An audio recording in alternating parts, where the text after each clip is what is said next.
So we created this in our minds, false evidence appearing real. We made it real in our minds. That's why Churchill said there's nothing to fear but fear itself. That's the destructive monster. So turn off things that can contribute to your fear. Turn a deaf ear to people that all they can do is talk about how negative things are because they have bought into the consciousness of the world. Start attending workshops, seminars, listening to tapes on a daily basis to begin to recondition your mind, to retrain your thinking. Faith comes by what? Hearing and hearing and hearing. Listen to things that can empower you, that can enable you to create a new reality for yourself, and a new life for yourself. You might appear to be strange around most people. You know, most people think you're strange if you're happy today. People say, how you doing? I said, better than good. Whoa, what's wrong with him? Just go around smiling and watch people. Look at this. This is a weird guy over here. Because most people don't smile. Watch them. Look at their faces in the morning. Here we go, another Monday morning. How you doing? Haven't had my coffee yet. Don't ask me. See, these people have not found their purpose in life. That's why they're grumpy. That's why they're miserable. That's why they're so negative. They're hurting and they want to hurt other people. So start practicing using programs for your mind. Seminars, books, workshops. Keep a journal. Record your thoughts. What's happening with you? Every day when you get up, have a journal near you. I use the Jack Boland journal so that I can write down my ideas. I keep it by my bed so I can write down my thoughts. See, ladies and gentlemen, we get 3 to 4 thoughts a year that if we would act on those thoughts, they could change our life. When you don't have a true appreciation and acceptance for who you are, and you allow yourself to be immobilized by fear, what happens in the process is that you begin to abuse yourself. You begin to sabotage your life, you begin to sabotage your dreams, you begin to unconsciously work against yourself. You become your own worst enemy. So what do you do about that? Well, you begin to realize that your dream and your gifts have so much meaning and so much value for you till your hunger for them will begin to push you past the fear. Your hunger to have them will give you a special drive.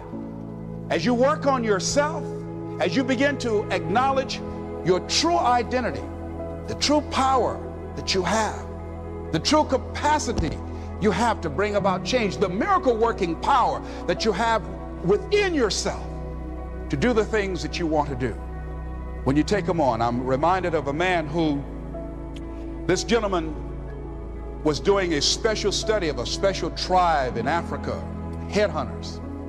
And he had difficulty in developing a relationship with these tribesmen because of the fact that he had fear. He had fear they were going to take his head.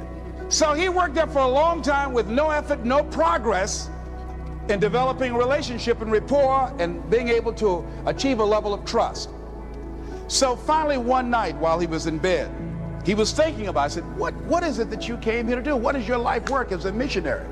He said, I wanted to study these tribesmen. He said, what's the worst thing that they can do to you? Kill you. And he just decided, hey, this is what I came here to do. I know that there's some risk involved, and I'm going to do it, come what may. He said, I'm not going to be afraid anymore.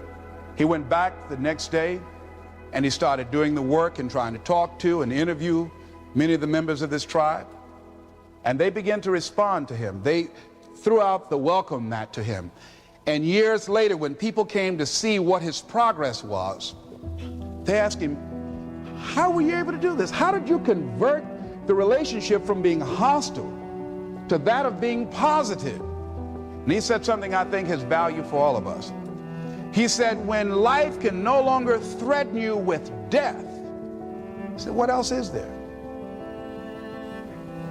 And the majority of the fears that we have are not life or death fears.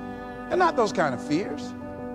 But through our imagination, we blow them out of proportion and we give them more power than they actually have or deserve, and we permit them to govern our lives.